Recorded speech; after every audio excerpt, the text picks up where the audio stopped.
Hello, everybody. Welcome to this week's live podcast broadcast of This Week in Science. We are into the holiday season, and so I have brought the festive mood. I'm glad that you're here.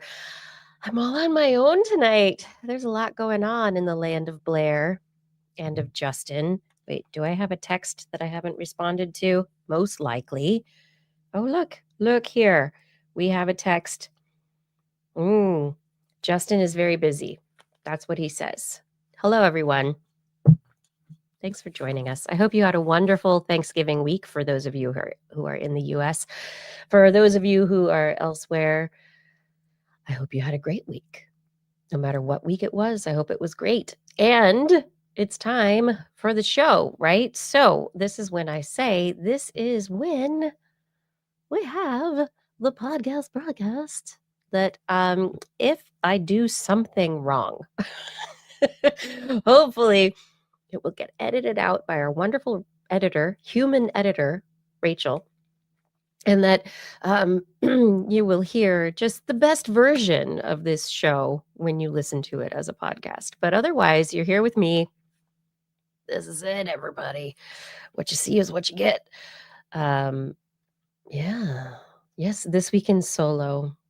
This week in solo science. But it's science so much better when it's collaborative. So I'm leaning on all of you this week. Those of you in the chat room, hi. Thanks for joining. And I look forward to the conversations that we have tonight. As David is saying in the chat, portrait mode. Yes, I have now figured out we can broadcast in landscape or portrait. So now that there's landscape, we may just be also reaching out to a live broadcast on Instagram every once in a while. That could be fun, right? Could be. I don't know. Well, I have exchanged my jam jar for a larger glass this week. All right. At least we do. I have you. At least. Oh my gosh, it's the most. I'm so glad to see you all. I hope you are all ready for the science I have brung. So, we ready to start the show? Because we will begin this show in.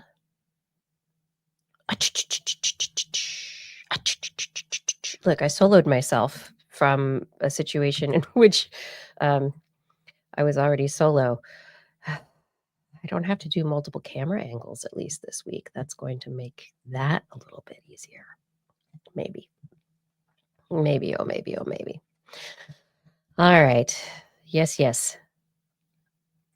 Paul, are you ready to start this show? So let us begin in a 3, 2. This is TWIS. I know that was different. This Week in Science, episode number 1040, recorded on Wednesday, December 3rd, 2025. What's in a name? Hey everyone, I'm Dr. Kiki, and tonight on the show, we will fill your heads with redhead. We will fill your head with redhead problems, cat companions, and some battery battering. But first, disclaimer. What is in a name?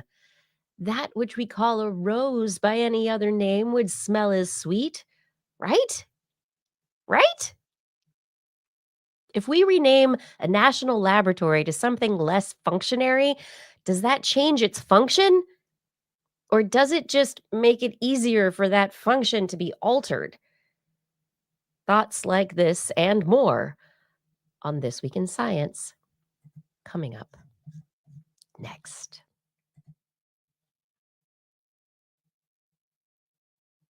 I swear I hit the button. Okay. Let's see. Let's start it again. I hit the button, but it was already refresh. How do I get it to refresh?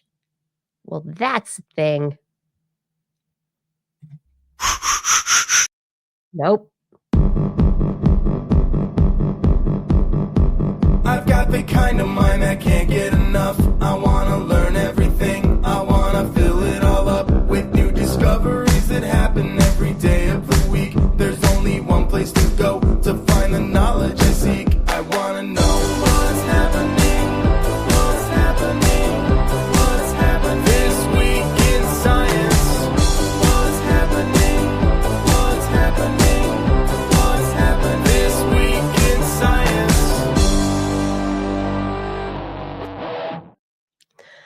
Good science, everyone.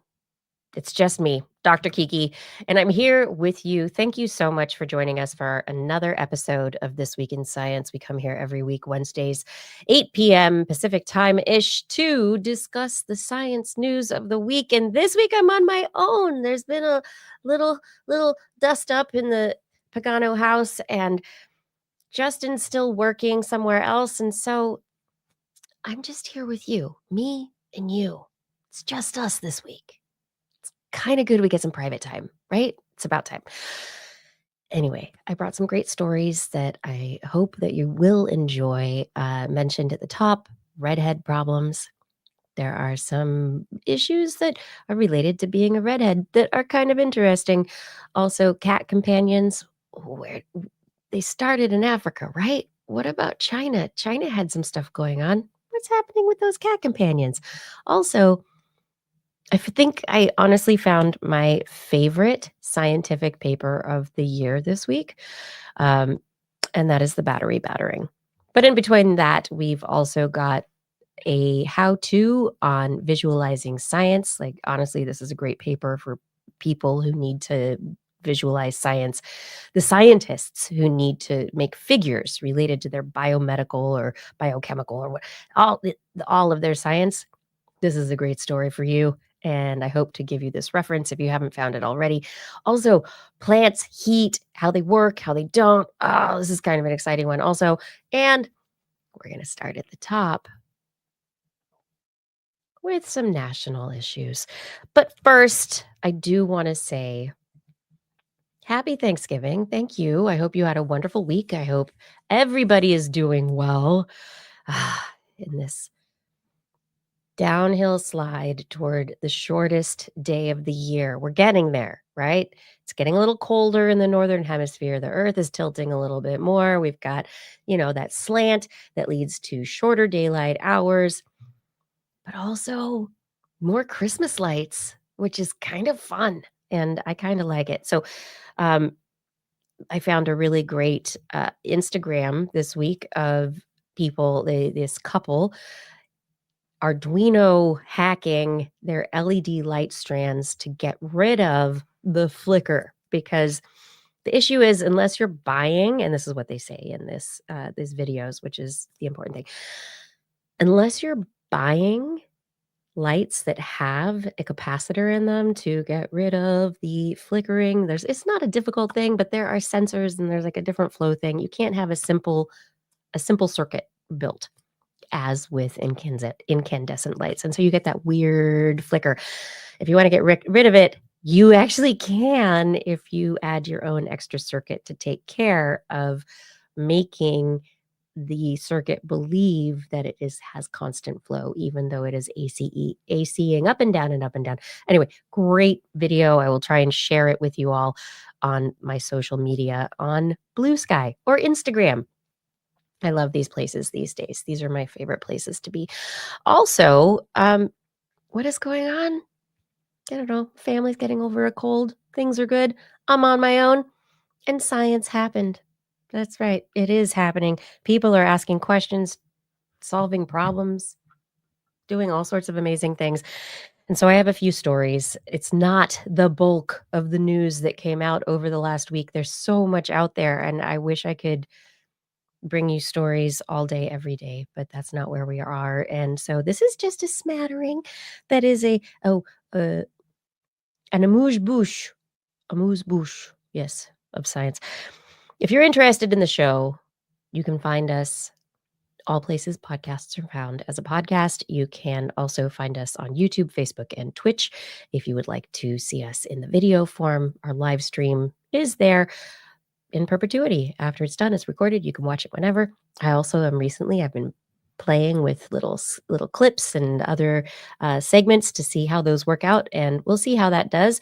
And I think that's pretty much it, aside from otherwise going to twis.org, our website, to find the show notes with links to stories and our Patreon link, which is how you can support this show moving forward, and our Zazzle link, which is a way that you can find really cool sciency goodness for yourself and your friends and also support the show at the same time. Okay. I feel like I should ask, is it time? Should we dive in? I know you're there. I see you, chat room. All right, let's dive in. My top story tonight is to do with, from the disclaimer, a story that I ran across through Ars Technica. Dan Garino wrote it from Inside Climate News, and the story is that this was something suggested during the last Trump administration. It didn't happen. However, we have finally seen a renaming of the National Renewable Energy Laboratory in Golden, Colorado, now to the National Laboratory of the Rockies. What does this mean? Like, what does this mean? Nobody knows because ostensibly the remit and the purview of this national lab that has been around since the 70s in one form or another shouldn't change, should it? However, we do know that this administration is more focused on nuclear, on fusion and fission, and additionally on geothermal, on hydrothermal, and pretty much nothing involving solar or wind, which is what a lot of this lab focused on. Okay, understanding that, this lab got its start in the 1970s. It was established in 74, oh, the year of my birth, as the Solar Energy Research Institute. So it was basically started by Gerald Ford to look for alternatives to oil from the Middle East, which is a fascinating start to this laboratory. Okay, at the time we were going through the oil crisis of the 70s, and then when in the 77s, in 1977, it was located, and uh, they decided that it was going to be a lab there as opposed to elsewhere. So it was started in 74 and it was established, but then 77 it was like the location is actually in Golden, Colorado. 1991 is when it was initiated into the National Laboratory Network. And this was George H.W. Bush who did that, a Republican. There were budget cuts, layoffs. There were other issues that occurred during different congressional terms, and presidential terms. So Reagan was in office, and it suffered a cut then. But across administrations for decades, it has had a pretty clear remit that has allowed it to be an international leader in renewable and sustainable energy. So, this National Renewable Energy Laboratory, now the National Laboratory of the Rockies, I don't even know what that means now. And what's it going to do? Who knows? Nobody knows, right? Does this mean that this beautiful rose that has been growing in Golden, Colorado, will no longer be a rose, that it will be modified to be an eggplant or some other, I don't know, very different species. We have no way of knowing what's going to happen. At this point in time, the uh, the rhetoric is that there is no change to occur and that the renaming reflects the Department of Energy's renewed focus on energy addition rather than prioritization of specific energy sources. So it hasn't been taken out of the national labs network. It's still a national lab. There's somehow a broader vision for the lab's energy research, but we don't know what that is because they're not saying what's going to happen there. They haven't said anything about whether or not programs or staff are going to be cut. But we do know that the work at that lab is not favored by this administration. So we'll see what is to be and how that impacts an already shaky footing for the United States as pertains to our, ability to lead in energy and renewability. So anyway, we don't just get Coors beer from Golden, Colorado, Fada. No. We also got a lot of stuff related to solar and wind power. Yeah, some great stuff. It's so good. It's so good. Additionally, this week, another study that um, was published in the where it was published. It was the New England Journal of Medicine. It's not a study. It is a letter calling out the FDA's chief medical and scientific officer. Um, Last Friday, Vinay Prasad emailed a memo that got leaked. And this is also on Ars Technica this week, written by Beth Mole, who writes a fabulous article on this topic. We'll have a link to that on twist.org. Anywho, Vinay Prasad claimed in this memo that COVID-19 vaccines, and I'm reading this from the Ars Technica article, COVID-19 vaccines have killed 10 children in the United States and announced changes to the way the agency is going to regulate and approve vaccines, including seasonal flu shots. And those changes go from the way that we're currently doing it, which allow for the understanding of accepted viral models of infection and also understanding how the vaccines work. We know flu vaccines have worked very well historically on a yearly and seasonal basis. But Prasad has said that the current framework for updating flu shots is it's insufficient. And he said that we now need to require expensive randomized trials that we know can take long time, months, years for each vaccine update.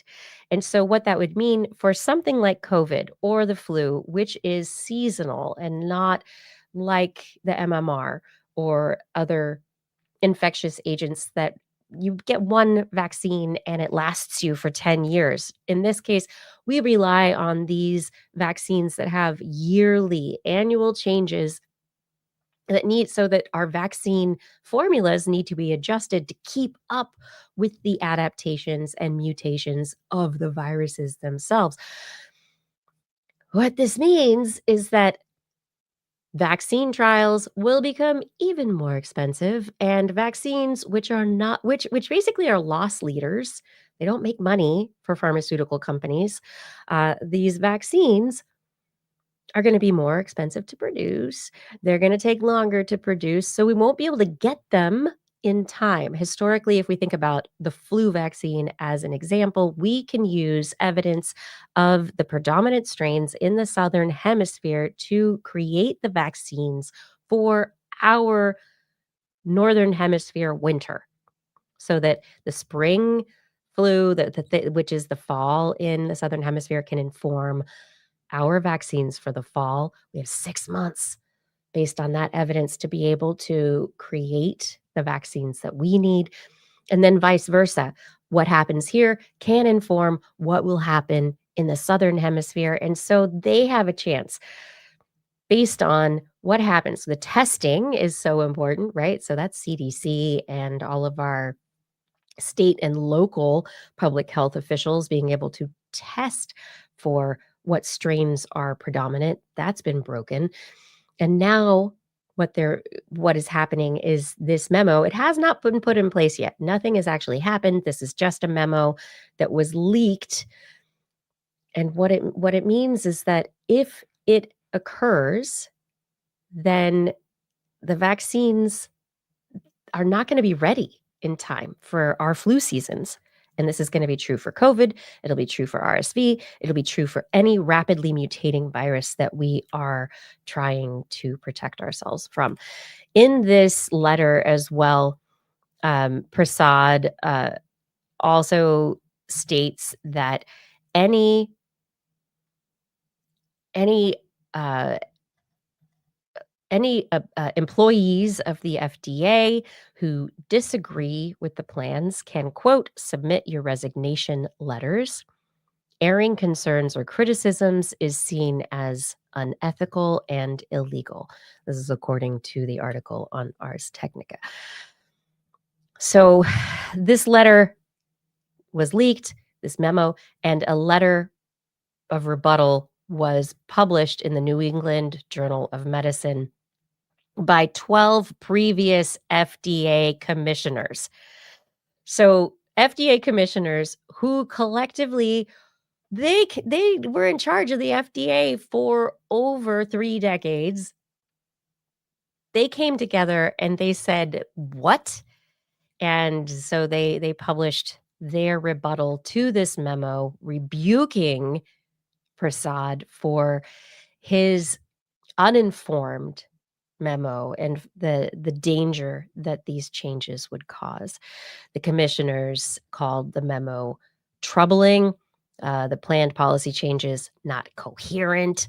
They misrepresent both the science and the regulatory record, especially in the case of the vaccines. And so to actually respond to the supposed 10 children who died from COVID-19. Those are 10 reports that were reported through the VAERS, VAERS, the Vaccine Adverse Effect and Response System. That's a reporting system. It is not an analysis system. And in fact, the FDA and employees the FDA did analyze many of these claims and confirmed that the deaths, while unfortunate, were not caused by the COVID-19 vaccine. So the claim that there were 10 deaths from the COVID-19 vaccine is solely taken from the reporting mechanism and not from the actual analysis of the results. So there's a lot that's troubling here. There's a lot. Leaks are of great help to humanity. I actually, I yes, I kind of believe that. So I agree. Which country do you need to visit to get your shots? Well, if you're in the United States, which border are you closer to? Ah, it's interesting because we go to other countries all the time now for lower regulated treatments for things, right? So people are going for plastic surgery, dental care, uh, you know, operations that are less expensive and that are outside of the United States insurance system. And so uh, the same vaccines are going to be in place in Canada, in Mexico, in places where it's either public healthcare system where everybody gets the vaccines completely for free and they're well tested because they haven't gone the route we have taken yet, or someplace like Mexico, or maybe you want to go have a really great vacation in Costa Rica. I mean, I don't know. I am not suggesting anything here.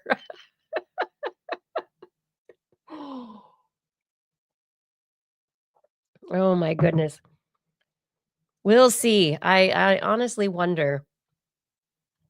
A lot of people don't get the flu shot to begin with because they're like, "Ah, I've had it before. I've had a flu shot here and a flu shot there.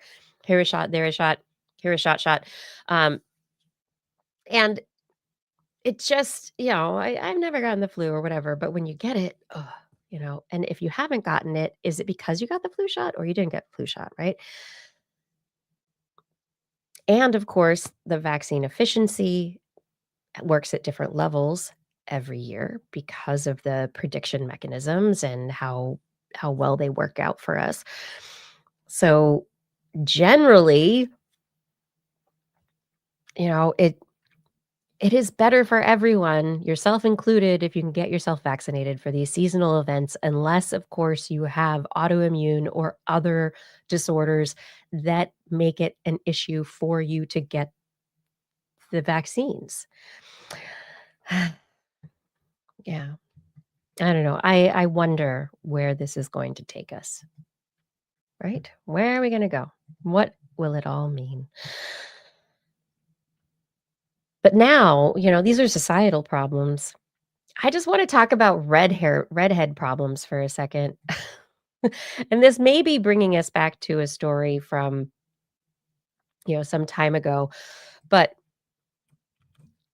this story, it particularly hit my attention because over Thanksgiving, when I was cooking and doing things, I'm terrible.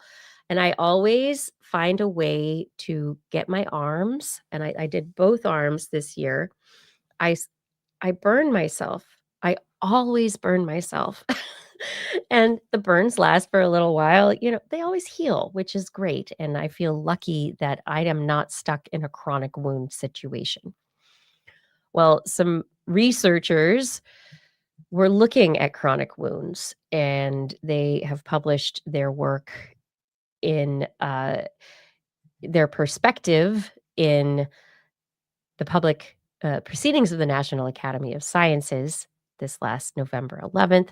And additionally, they wrote up a more palatable to the everyman summary in the conversation, which is a wonderful outlet if you haven't seen it before. The bottom line is that this research team was looking at what's involved in chronic wounds. Why don't they heal? And they found that a molecule that's in the skin called MC1R is disrupted in chronic wounds. MC1R is also known as melanocortin 1 receptor. So this is melanocortin 1 receptor protein if it's a molecule, or gene if it's in the DNA. However, this molecule, melanocortin 1 receptor, is consistently disrupted in chronic wounds. You know what else melanocortin 1 is involved in? Red hair. That's right. Melanocortin 1 is responsible for red hair. Melanocortin 1 is responsible for, oh, yeah, lack of melanin, burning. Melanocortin 1 is also involved in the immune system. People with red hair often have a greater prevalence of Parkinson's disease as well as multiple sclerosis. Thank you, Neanderthal ancestors. Thank you. Thank you so much. Oh my gosh. Yeah. So, my wonderful Neanderthal ancestors gave us an overreactive melanocortin receptor protein, right? They gave us this molecule that does some great work, except in the case of autoimmune disease, it does it too much. And what's going on is that we all have melanocortin 1 receptors, but there are different variations of it. And there are certain variations that lead to red hair and the autoimmune disorders, and others that don't. And so in this particular work, they weren't looking at all the different makeups of the melanocortin 1 receptor protein. But what they did find is that These these wounds, they actually looked at human tissue samples from, they took samples from people with diabetic foot ulcers, venous leg ulcers, and pressure ulcers, but they all were unable to calm inflammation down. So all of the wounds that they look at, all the tissue samples, they had issues with inflammation. And melanocortin 1 receptor would have calmed it down, but it was repressed, and so it wasn't able to work. They looked at mice that had a non-functional version of the MC1R, and they had chronic wounds, same features as human chronic wounds. And so then they were like, "Ooh, what are we gonna look at here?" And so they applied a topical drug that targeted MC1R, and healing improved. They had less of that fluid that comes out from wounds. They had increased blood vessel growth, so there's more oxygen supply and nutrients. The skin began to recover. Oof, they got rid of neutrophil, extracellular traps. There was so much great stuff going on. When they applied the drug to a small cut on healthy animals, it did the same thing, and it also reduced scarring. So it's not just the chronic wound, it's blocked situation, and it's not like, oh, where we're talking about if you do crossword puzzles when you're healthy, it's not gonna help your brain, but if you do crossword puzzles when you have dementia, that might help your brain. It's not that kind of situation. This is a molecule that, if it's activated, it can resolve inflammation and allow healing processes to progress. So, how do we target it? And that is their question. And so, what they're saying is that this is a pathway that we need to be targeting all the time. Yep. So, the red hair gene, it's what we need to be focusing on. And I'm hoping that they will get some in time for me to be able to get rid of this burn on my arm. I have so many burn scars, and I did them all myself on accident. I love cooking. We could talk about things that are too hot to handle also, like, the Earth 56 million years ago? So, 56 million years ago, during the Paleocene, Eocene period, temperatures got really, really hot. So, there was a 5 to 6 degrees Celsius global warming that lasted about 200,000 years. It's serious. Like, it's not like, ooh, 10 years, whatever. 200,000 years. It destroyed the biosphere. Like, plants died. Things went wrong. Nothing was happy.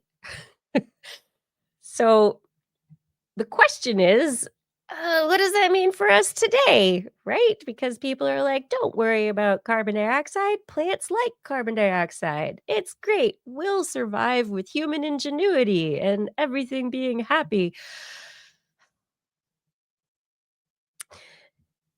Anyway, these researchers publishing their paper in Nature Communications, open access, so you can read it if you want to. Loss of vegetation functions during the Paleocene Eocene thermal maximum. They found that their reconstructions from model simulations and vegetation reconstructions suggest that warming induced migration and evolutionary adaptation of vegetation were insufficient to prevent a widespread loss of productivity.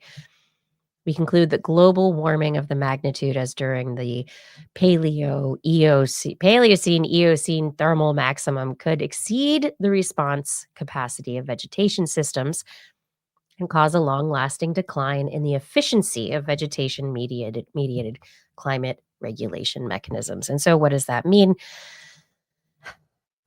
The Amazon is responsible for a significant amount of our oxygenation capacity. The ocean is responsible for a very significant proportion of our oxygenation.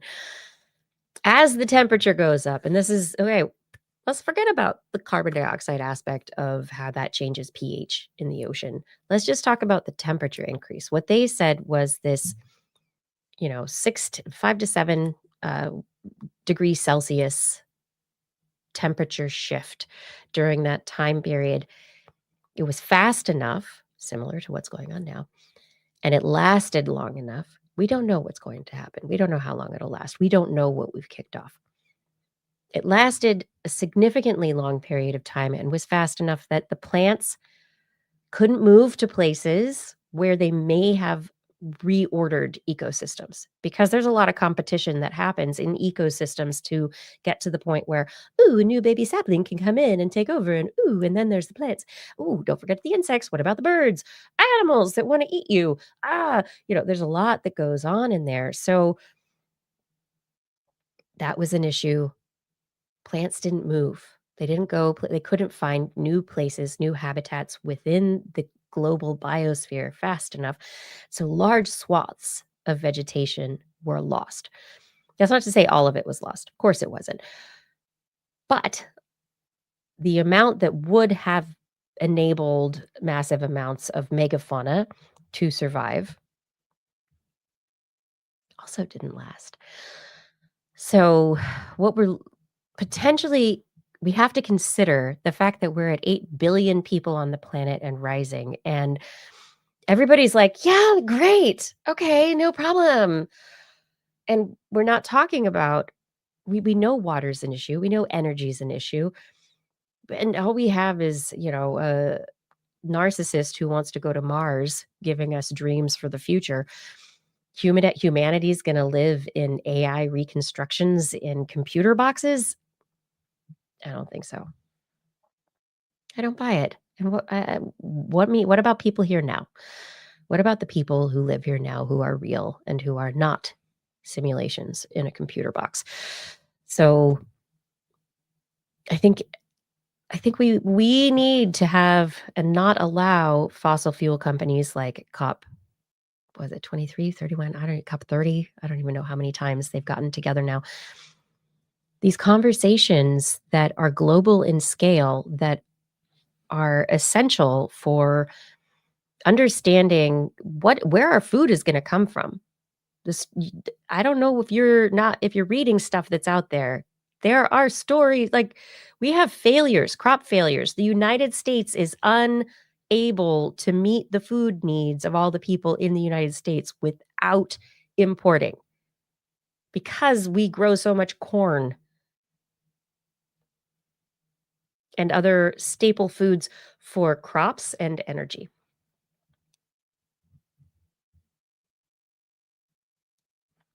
We also have failing soils. Globally, we have failing soils. And I know people are working on this stuff. We do what we do as humans together. We just have to not let the big rich people tell us what to do and ruin it all for us. I don't want to be a brain in a box. Come on. Do you? No, you don't want to be. Mm-mm. Anyway, I'm not going to talk about that story anymore, because hopefully we can learn from this research also that included sites from the Bighorn Basin, the North Sea, and the Arctic Circle, using fossil pollen to be able to figure out where it moved and how they did some great reconstructions in this story. It's a well done story that deserves more than my pessimism about modern politics to be attached to it. So let's move on to something cozier. You want to talk about cats? I like cats. Do you like cats? So one of my favorite stories this week was kitty cats, because I like cats and they're great. And I haven't shown you enough pictures, so let me share this infographic from this paper that was published in Cell Genomics this week. Researchers were discussing the late arrival of domestic cats to China. After 3,500 years of human leopard cat commensalism. So when we talk about domestic cats and when they became part of human, the human domesticity, cats joined with us, you know, many thousand years ago. So over 1,000 years ago, probably 5,000 years ago or so. But they were not domestic cats, were not recorded in China until like, I don't know, 1,200, 1,300, maybe 1,400 years ago. No, no, I'm sorry. Yeah, 1,400 years ago, I think. These domestic cats, they arrived in China no earlier than 600 CE. But before that, leopard cat DNA has been discovered going back up to like 5,400 years ago. So Chinese populations were hanging out with leopard cats for several thousand years before domestic cats showed up. And in the data record, this is the part that I think is fascinating. There is a several hundred-year gap between the last record of the leopard cats in China, which is just shortly after, 100 CE. So it was at the end of the Qin Han period. And there's several hundred years, what they call the entire Wei Jin period. And I know I'm pronouncing it incorrectly, and I apologize to any tonal language or atonal language speakers out there. But the cats, domestic cats, showed up 1,400 years ago through the Silk Road pathway. So cats, domestic cats, did come out of Africa into the Levant, into Central Asia, down through the Silk Road, through those commerce pathways that humans were trafficking, all sorts of things, into East Asia. But the domestic cats and the leopard cats apparently did not overlap, which is, I think, very interesting. So, what happened to the leopard cats? And that is a huge question because we don't actually know why that massive gap is there. And is it just our our evidence level? Like we just don't have data for that? Or is it something specific that happened during that time period that led to the fact that the cats weren't there for a really long time? Hundreds of years, no cats in China, but they had cats. And then the first cats in China, this is a really fun thing also. The earliest domestic cat in China was fully or partially white. So it had albinism, which again is also it's a recessive trait. So it must have been a very special uh, cat population that did not, it ended up being recessive, right? So it was held by people along the Silk Road, or it was white cat that had been specifically kept white, that that group of cats within the traders was maintained for this special trade they knew what they were going to be doing during the Tang Dynasty. It's a fascinating story. We don't know why. Why the original cats, the original domestic cats after the leopard cats were white, but they were short hair, straight hair, white. Might have been tabby, but it's fascinating. Leopard cats, they came first, long time ago. We love the leopard cats. Kitty, kitty, kitty. And yes, we've had cats living with us for a very, very long time. Kevin Reardon says cats have been leeching off us for a very long time. So true. But then again, they let us pet them, and they're so soft. Can you argue with us? Yeah, I mean, is there any way we can argue about that? I don't know. Additionally, out of, Oregon State University this week, and I'm pretty sure it's Oregon State University, there was work looking at, how people consider cats, whether they are inside or outside.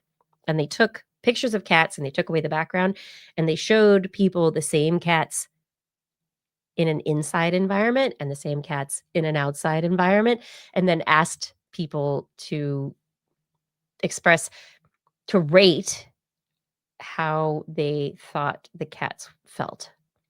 Were the cats happy? Were they not happy? I would like you all to tell me, "Ooh, I wonder if this is something that we can do now." Maybe it's only for polls, for webinars. There's something I saw recently through StreamYard that suggests that we can do polls, and I haven't seen how to do that yet. So I'll figure that out if we can do it. But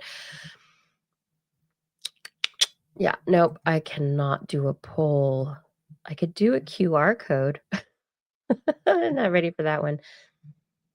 Yep. Background music sounds. Um, Video clips and overlays, but I don't have polls. Okay. Rachel, I hope you cut that little excerpt out there. However, the study determined. Am I going to see comments from everyone? I was taking a little break. We have cats should not be outside off leash. But that doesn't say whether or not inside cats or outside cats are happier. Which ones have more positive emotions, inside cats or outside cats? I agree, cats should not be outside off leash. I'm there as well. I'm gonna wait for 5 more seconds. Patrick, who doesn't want them outside off leash, says that they're happier inside. Okay. And I'm gonna comment on this in a moment. Anybody else? Do, do, do, do, do, do, do. Oh, wait, do I have that music? I did have sound effects. No.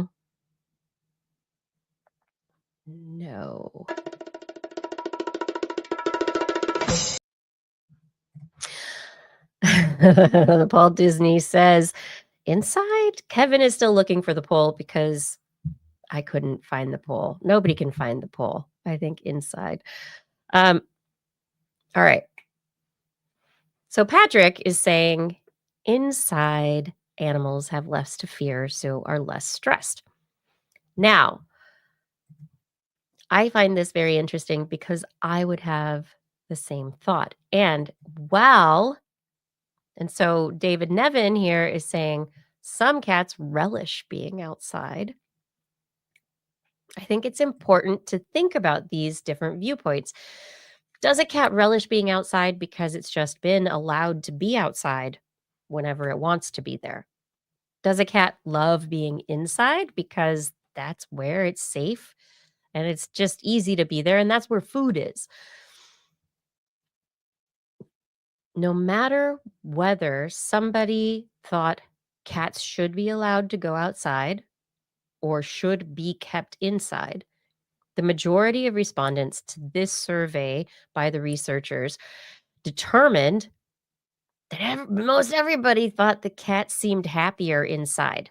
And this again is based on pictures of cats with randomized backgrounds.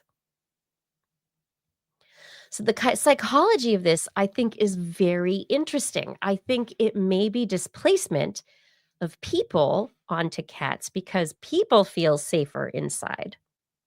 They also believe that their animals feel safer inside. And so you would think that the cat who is the same cat on an inside background or an outside background, of course, randomized across, trials. I think that aspect of the study is fascinating because it's less about how cats feel and more about how humans feel, regardless of their feelings about where cats should be allowed to roam, which I think it's fascinating. Now I wanna know whether humans can really tell what cats think. We can't. We try. We've learned about the slow blink. We know how to talk to our cat babies, but we don't really know how they feel. They purr for us, but those purrs might just be for them. Mm. Anyway, I thought that was a really fun study. I don't have a link for it right now, and I will try and get one before, I don't know, before you head over to twist.org. All right, 2 more stories really fast. This study is for the scientists in the group. For those of you who need to make biomedical data into figures for a paper. So, are you working in biomedicine involving microbes or health or, any number of things? This research group publishing in PLOS One this last week published uh, their framework for evaluating biomedical figures and benchmarking visualization platforms. And so they have developed what they call MEDVIS, metrics for evaluation and discretion of biomedical visuals using an iterative scoring algorithm. Anyway, what it does is it is quantified and systematized to assess figure quality on the criteria of complexity, color usage, white space, and the number of distinct visualizations. This is great. Oh my gosh, what's going on here? What I think is amazing before I talk about, what they want you to use, because really I think what they're doing is trying to they're trying to introduce their platform for omics, like visual omics data, and that is called Spatio View, blah, blah, blah. If you don't want to advertise, put it in a scientific journal. But this group, what I think is great is they analyzed, this is why I want to talk about this particular study, is they analyzed and gave a beautiful image related to the sub areas of science and the tools that are commonly used in these different areas for data analysis and visualization. And in the first image from the study, they section biomedical data into 5 different groups: immunology, microbiology, bioinformatics, biomedical research, and pharmacology. And they suggest that the tools that are involved in the data analysis, that there are particular criteria that are necessary in the data that is being used that leads to the visualization tools. So you have pretty much everything. You have bioinformatics, microbiology, biomedical research, being able to use Java, Python, and Excel to look at sequencing data, taxonomic markers, phylogeny, feature summaries, visualizations, genome maps, machine learning. You've got all sorts of stuff going in. And then you have Tableau and MATLAB. And then immunology and pharmacology additionally can make use of R and looking at antibody databases and drug design. There's a whole bunch of stuff that's involved in here. And as they're looking at these different platforms, we have visualization tools like Tableau, Dundas, Jupyter Python, Zoho, Google Charts, blah, blah, blah, all IBM Watson. It goes on and on and on. And they compared financial cost to required knowledge, ease of use, and customizability. And I don't think anybody's really done this before for all of these different platforms. Moving forward from this, they came up with customizability and ease of use scores and then compared these different platforms for what they are capable of, and it's just jumped out to me that high charts, fusion charts, pretty much, yeah, chart blocks, Microsoft, um, and that's pretty much it that were the high scoring. Okay, we've got IBM, Watson, and Sisense as well, maybe Raw. But everything else was the customizability and ease of use completely diverged. Tableau has high ease of use, but very low customability. Um, we have Chart.js. It has higher customizability, but low ease of use. Sigma, they're both about the same, but they're both very low, which I thought was, yeah, made sense.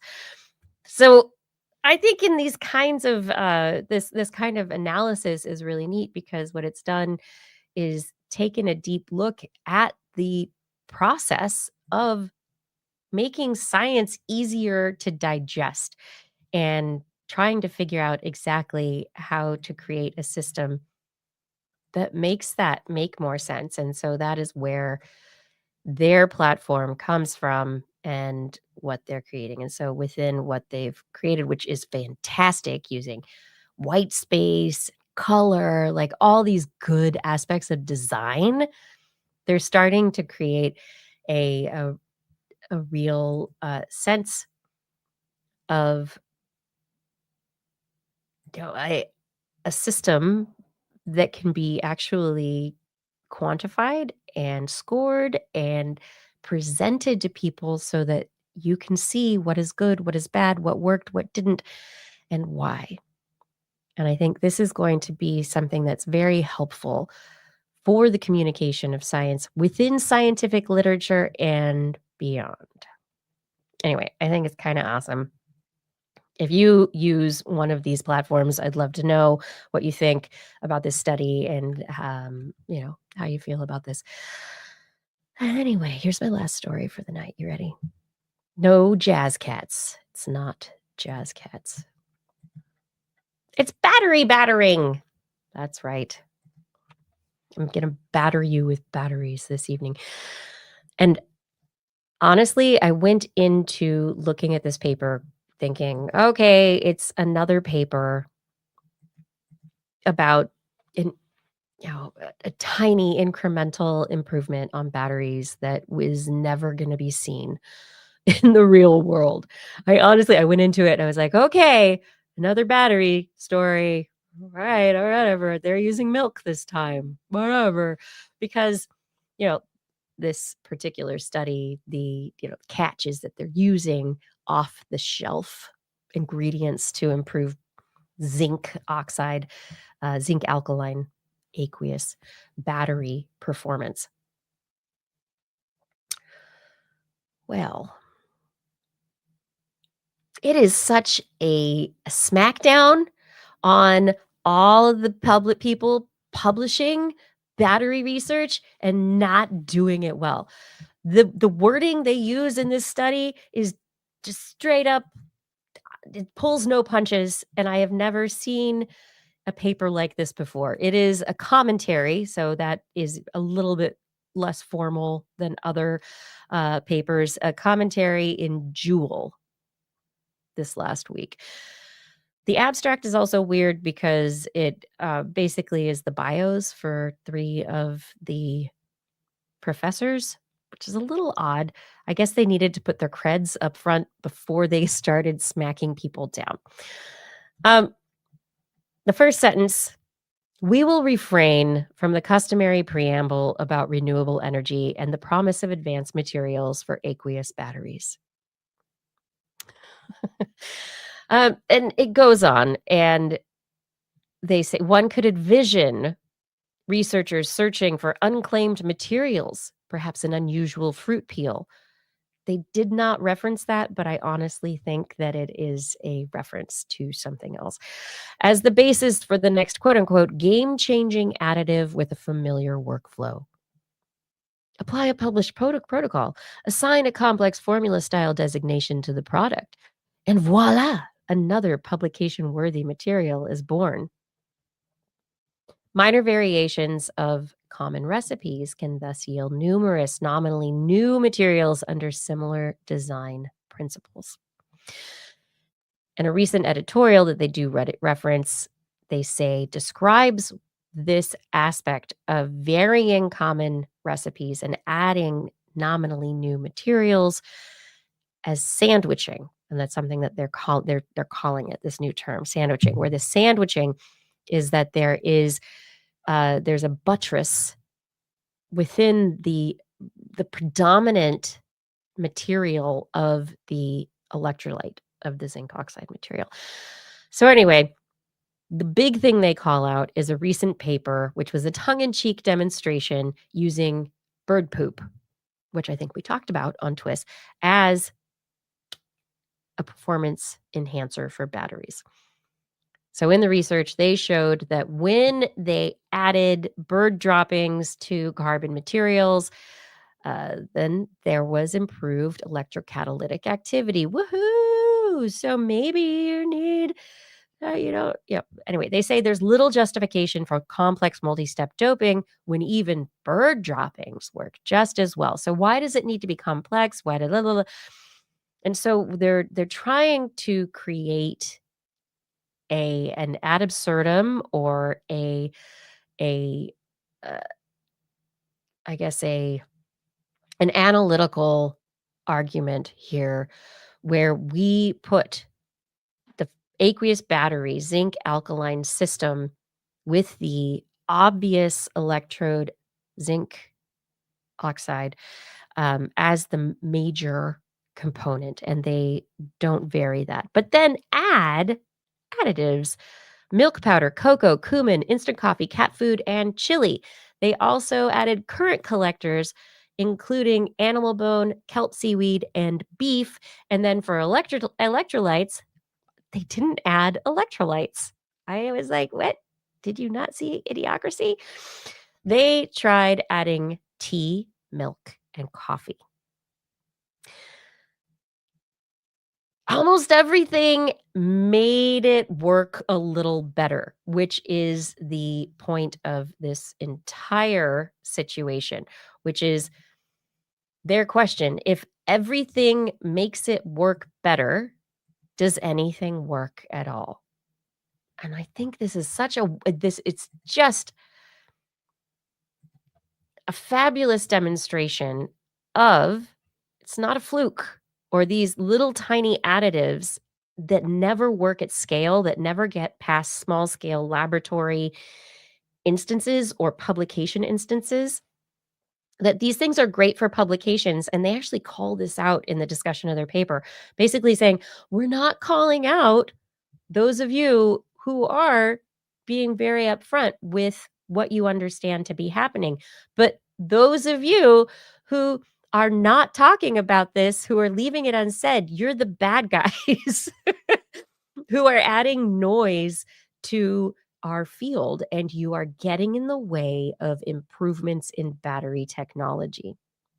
So really, this is a call out saying that their field needs to sit down and come up with better ways of analyzing and assessing whether or not papers are viable, whether or not studies are viable, because right now the way that it's working is that it's not working, because as they say, under such permissive conditions, everything works can become a self-fulfilling outcome. Incremental tweaks may all appear beneficial, not because they meaningfully advance the chemistry, but because the system already guarantees a respectable level of performance. In this context, the sandwiching approach fits neatly in, producing a steady stream of publications with seemingly impressive but largely incremental improvements more akin to assembly line variations than to genuine materials innovation. And they end the paper by saying that researchers should be judicious about what we credit for performance gains. More broadly, our demonstration echoes concerns that have been raised in the energy storage field about the proliferation of incremental claims and overemphasis on accumulating impressive results. Hello, our publication problem, combined with chasing incremental improvements, can lead to diminishing returns in actual knowledge. If almost everything works, is it truly for the reasons reported? That is what we need to care about. I freaking love this paper. This paper, it made me happy to read a science paper again. This paper is the kind of paper that these are researchers sitting back and taking a look at the field and not just complaining about it, but then doing an analysis, doing their own study and saying, okay, you did bird poop. Well, let's do off the shelf. Because bird poop, you might not be able to collect enough of that to make it scale. But I mean, certainly milk. What can we do? What can people at home do? What can all of us do? Let's make it scale. Um, and so they took it to the extreme in order to show that what they were doing was a feint, that it wasn't that everything that is being published, or the majority of things that are being published in their field, are great for publication, and they're great for your publication record. Publish or perish, man. But they're not, and it says, and they're calling out the fact that they think everybody knows this, and no one's actually contributing. They're just going, "Oh, what's this one? How does this one work? How does it work? I don't work." When in fact, anything would pretty much work as long as it buffers and doesn't ionize. And that's the situation, and that's what they're calling out, and that, maybe this kind of work, this kind of commentary needs to occur a lot more widely across the research spectrum. Um, I I felt I felt like it was a real call out to a field to do better, and to do better for not performative reasons, but to do better for functional reasons, right? Let's actually do good, which is supposedly the social contract. Yeah.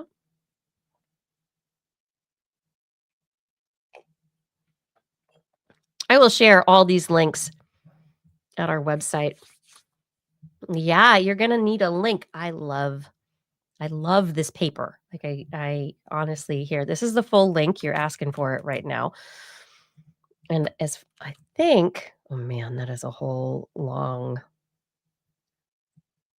How many UTMs can I get rid of before I destroy that?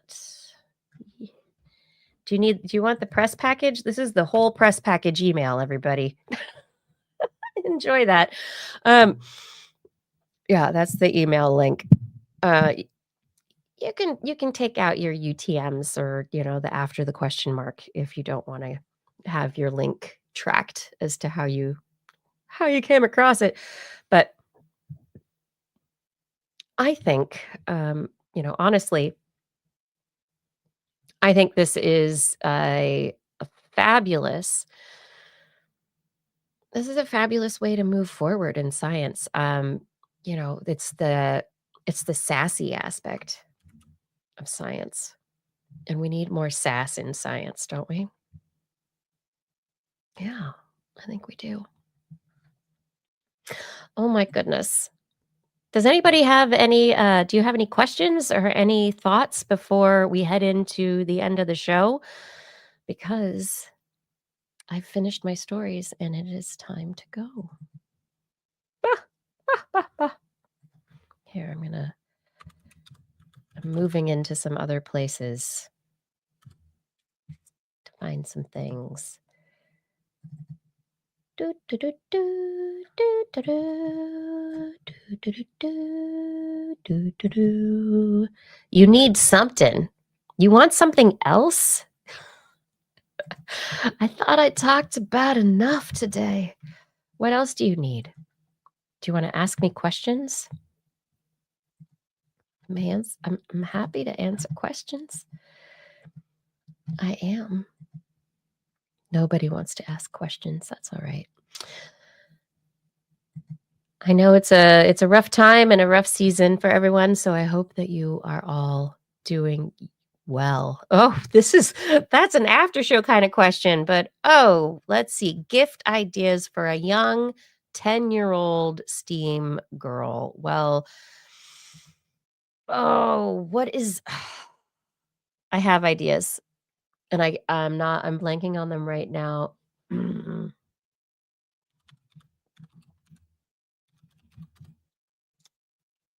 I'm sure you've looked at them.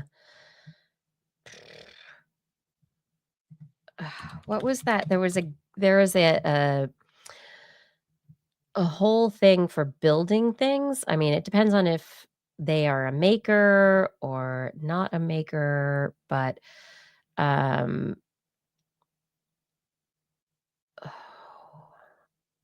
there was a whole you have tremendous needs. Oh, fada. Yes. Let's see, for a 10-year-old girl, I'm interested in this. I'm trying to remember I wonder if the company is still around, but there was a group that had made um, young girl-oriented engineering kits that were pretty awesome. Um, I'm not remembering the name of it right now. And then it depends. I think it's not if you just STEM, that's too broad, but, like, are they into bugs? Are they into, rocks? Like, what kinds of things are they into? And then you start, are they into they're just finding out that they're clever. Puzzles. Definitely puzzles. I wouldn't say engineering building things because that's just following directions, but puzzles, like multi-dimensional puzzles, I would think those will keep a kid busy if they're into it. It's like the balls with the mazes on them, but that's more of a hand-eye coordination aspect than actually being clever, but I think it's the clever aspect. If you're just figuring out that you can do stuff, it's being if they are figuring out that they're able to do stuff for the first time, it's testing their wits, right? So puzzle aspect stuff. If they're into reading, there are some great I've come across some great mail order puzzle thing where it's a game where it starts at a certain time, like, and you get a letter in the mail, and it's got all sorts of clues, and you figure the thing out. Um, but then other things that are making stuff there are some fun chemistry kits, color chemistry. There are some neat light kits also that allow and this I think any kid would love, like, at any age, but that allow you to put filters and prisms in front of lasers and different lights to be able to make rainbows and to adjust light, and that can be very fun. 10 years old is also a great stage to start Arduino kind of stuff, like making, so a breadboard and, like, making lights do things, so, like, starting to, figure out and maybe they're into doing I don't know, cool girl light stuff. So you can do you start with making a light blink and suddenly you have a dress covered in sparkly fairy lights that has been made by this person. So I think Arduino is the basic Arduino stuff if you're willing to invest in that kind of stuff. There's also some cool DNA kits that I think would be cool now. We used to talk about the Odin a bit, and they have some fun stuff where you can like hack DNA and other stuff, but that might be a little bit old for a 10-year-old. I just went down a rabbit hole. I love this kind of stuff. Oh, what did I find here? A Lego Women of NASA building kit. Wouldn't that Siri Patrick, right? Lasers and Arduino. Oh my gosh. I want the Women of NASA building kit. Oh, that'd be a fun present. I like this. I'm seriously going down a rabbit hole, and I have not finished the game yet. Okay. We're finishing the show, everybody. Hmm. Yeah, there is a toy shop on Southeast Hawthorne in Portland that has great science toys. That is a great one. There was another one in Davis, California, too, that had really good ones. Oh, what? I just found a kit, a nanotechnology kit to explore the atom. I have no idea if this is good or not. It's only $20, but it looks like such a fun thing. Oh my gosh. I am a fan. I'm down a rabbit hole. Now I need a 10-year-old niece. Okay. I need to make a list for people, so because I think there's some great things out there. Some ideas. I think this has set my brain in motion. All right. What was I going to get to? Oh, right. It is time to talk about the end of the show. Have we made it? I think we've made it to the end of the show. Everyone, thank you so much for being here with me tonight. Thank you for joining me to talk about these amazing concepts, these ideas, things going on in the world of science. And I really, really would like to, I guess, say thank you to all of you. I have a list of people to say thank you to. It's not what it normally is. I'm trying to make sure I can thank everybody. Hold on. I'm working on this. Come on, download. Oh, it's not working. If I miss your name tonight, I apologize because I am working off of the November list still. I took a great long weekend. But all of you who are here in the chat room, thank you for joining. I appreciate you being here. I love your comments. And it's great talking with you, especially when I don't have co-hosts, because you are my co-hosts tonight. Additionally, thank you to Vada. Thank you so much for your work in social media and the show notes that go along with our YouTube and all the stuff that's involved in that. Really appreciate your help. Identity 4, thank you for recording the show. Rachel, thank you for editing the show. And I guess, everyone who supports us on Patreon, thank you so much. Thank you too. Here it is.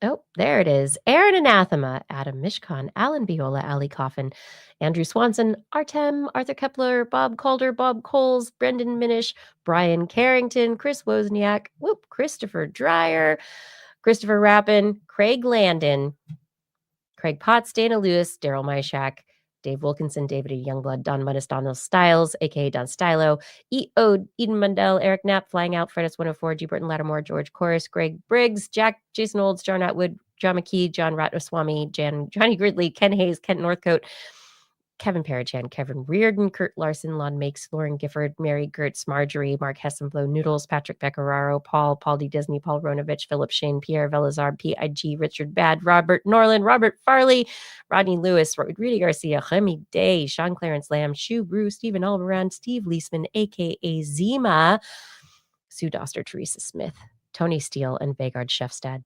Thank you so much. Thank you for all your support on Patreon. And if anyone else out there is interested in supporting TWIS in an ongoing fashion, head over to twis.org and click on the Patreon link. That's twis.org and click on the Patreon link to join Patreon and support us in an ongoing way at the level of your choice. Or you can just pick once because they have a one-time thing too. It's the way it works. Oh my gosh, now I have to read the other things without any of my people. What am I supposed to do? Oh my goodness. And I think I closed my window accidentally, so I don't actually know what I'm supposed to say next because I closed it and I don't have a co-host here to back me up. So, ha ha ha ha ha ha. Here we are now on next week's show. Oh my gosh, Blair texted me and I don't think she's going to be back next week either. So I will do what I can to find a co-host for next week. If you have a recommendation for someone who you think can talk about science with me, let me know. Or reach out to them and have them reach out to me because that could be cool. Makes less work on my part. But anyway, we'll be back next Wednesday. I will be, at least, with somebody at 8 p.m. Pacific time, broadcasting live from our Twitch, YouTube, and Facebook channels. If you want to listen to us as a podcast, just search for This Week in Science wherever podcasts are found. If you enjoyed the show, get your friends to subscribe. Come on, go poke them. Say, hey, you listening to TWIS yet? And then look at their phone awkwardly until they go into whatever their podcast catcher is and go, oh, yeah, well, I can find it for you. What? Oh, you do it yourself? Okay. I'm just playing out scenarios for you here. For information on anything you've heard here today, show notes and links to stories will be available on our website, twist.org. And you can also sign up for Blair's newsletter. No, our newsletter. I still have dreams about being more organized in my life and regularly giving you news about things and my thought leadership, because that's what you want in your inbox. I know it is. Sign up. Sign up today over at twist.org. We love your feedback. And if there is a topic you'd like us to cover, address, potential co-host for next week, suggestion for an interview, let us know on one of our social media accounts or send us an email.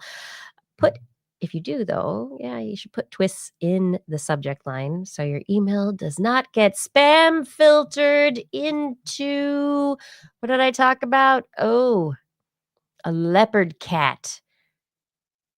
Yeah, and nobody's playing with leopard cats anymore. So, yeah, no, that leopard cat ate the cardboard box. You're not, that newsletter is not, the email's not getting through.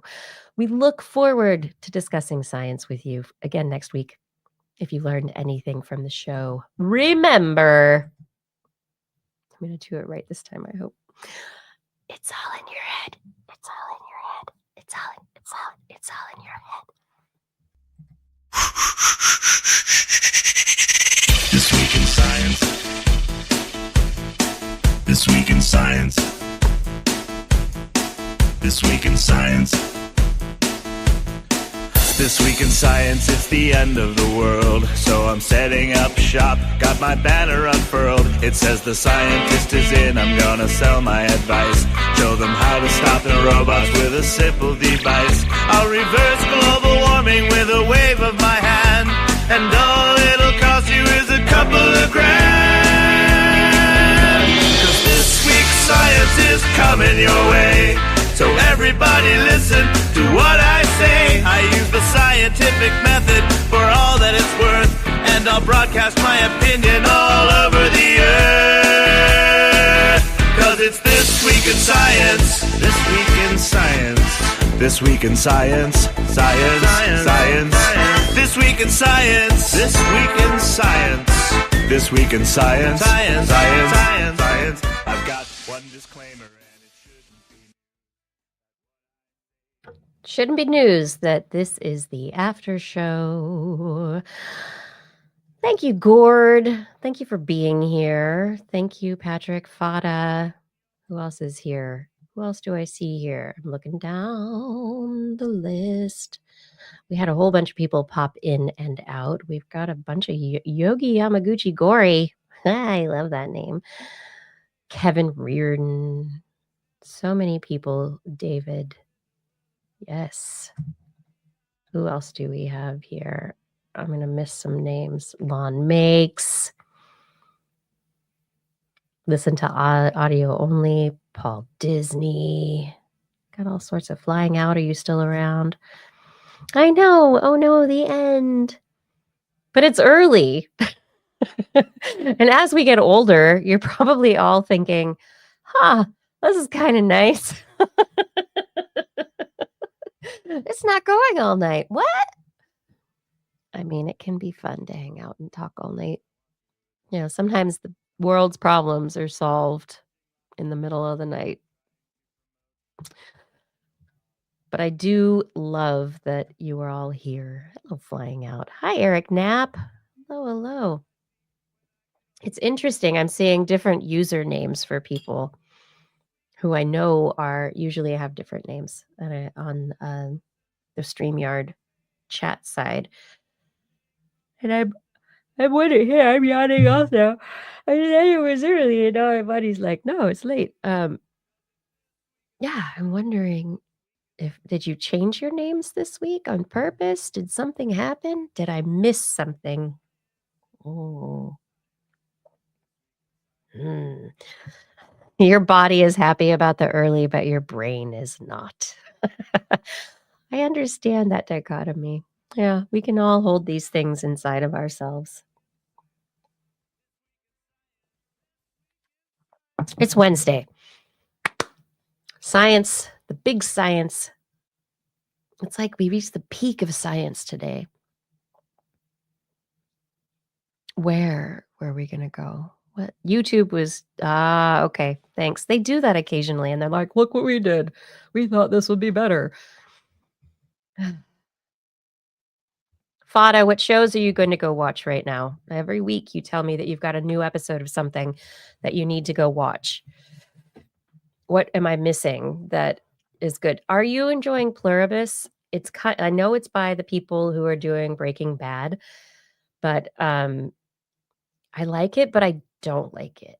And I'm having it and it was interesting because I was talking with some friends of mine, and I never watched Breaking Bad all the way through as much as everybody's like, "It's amazing, it's amazing." It just, it just hit in a way that was I wasn't able to sit through comfortably. Sometimes you need to put yourself into discomfort, and I didn't do that. And so I'm just wondering, yeah. Loot. Is second season good? I got that.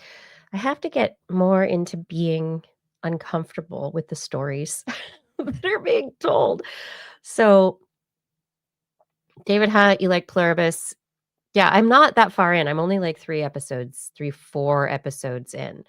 And I think it's very interesting, and I love the story, and so I may just stay with it for the story, but I think part of it is that I really I enjoy stories that have characters that you can somehow relate to or that really drive it and drive you forward, and I am trying to like the main character of Pluribus, but she is not happy and not really likable, right? It's like but then I'm like, "Wow, is she me?"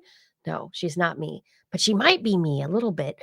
Um, yeah, it's very interesting, and I have to sit down and watch some more of it, so maybe I'll do that.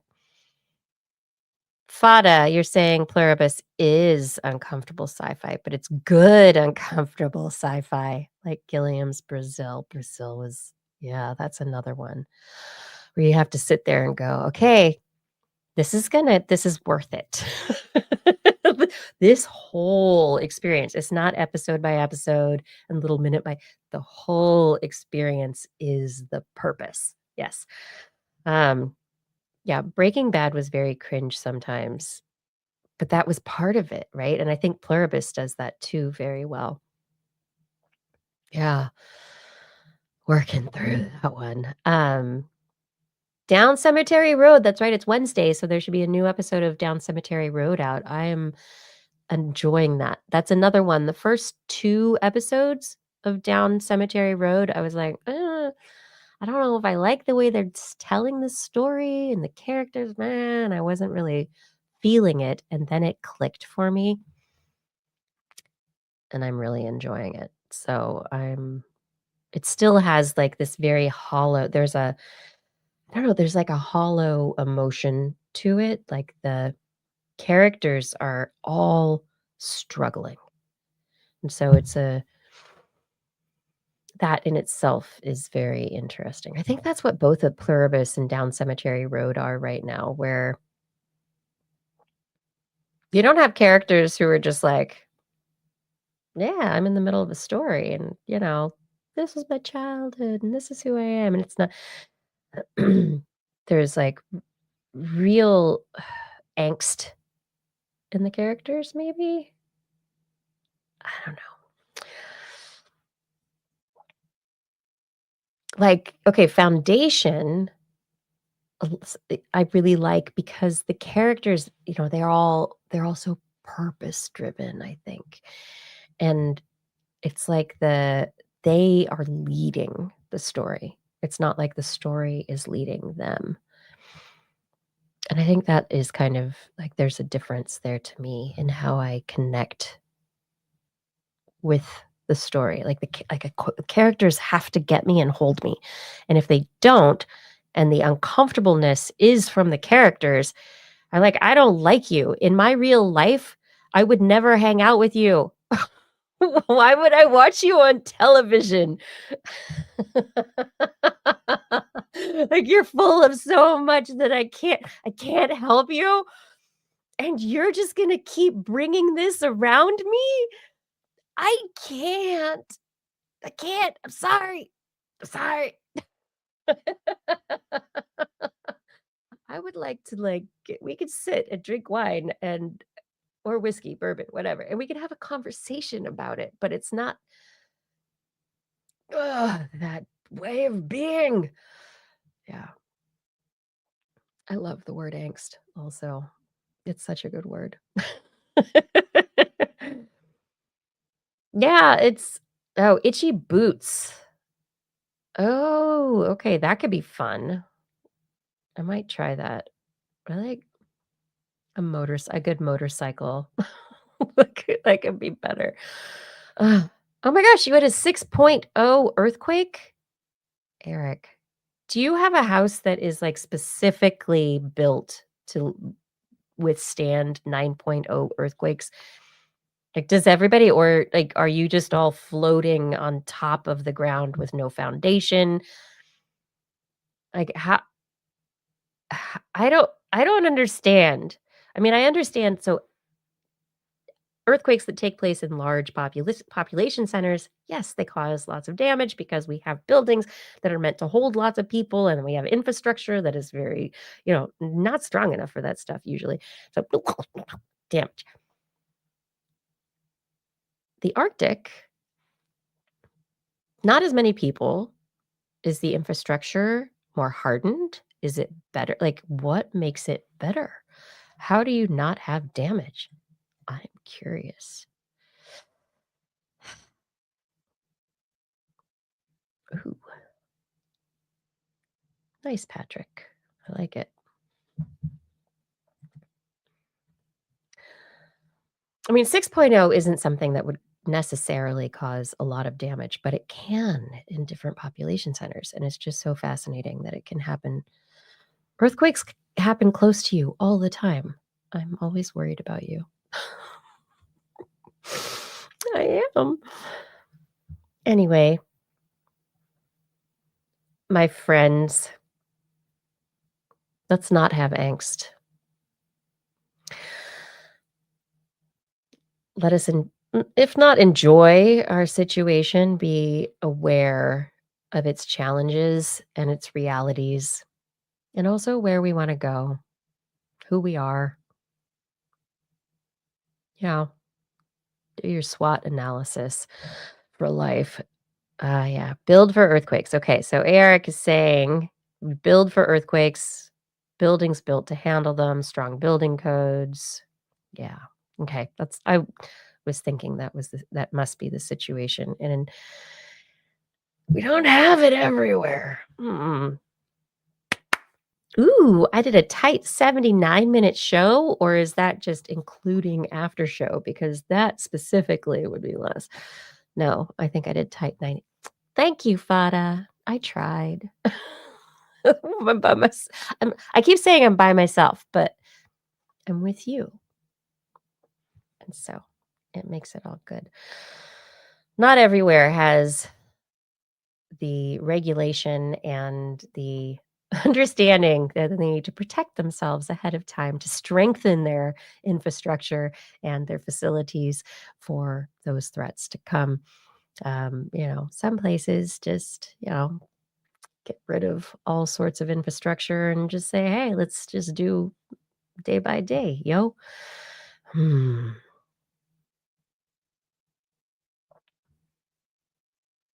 Let's make strides, everyone. Let's move forward. Let's continue this amazing life we live. Where we are, the technology we have, this connection we have is entirely special, unique. And how lucky are we, right? If we were amoebas or whatever, we wouldn't even know what the internet was. And we couldn't talk about this stuff. It would be very different. All right, so Fada, down Cemetery Road, maybe loot. All right, we'll see you later. Everyone, thank you for joining me for the show tonight. I really enjoyed getting to talk with you about my favorite stories from the week. There are so many more out there that I didn't even get to.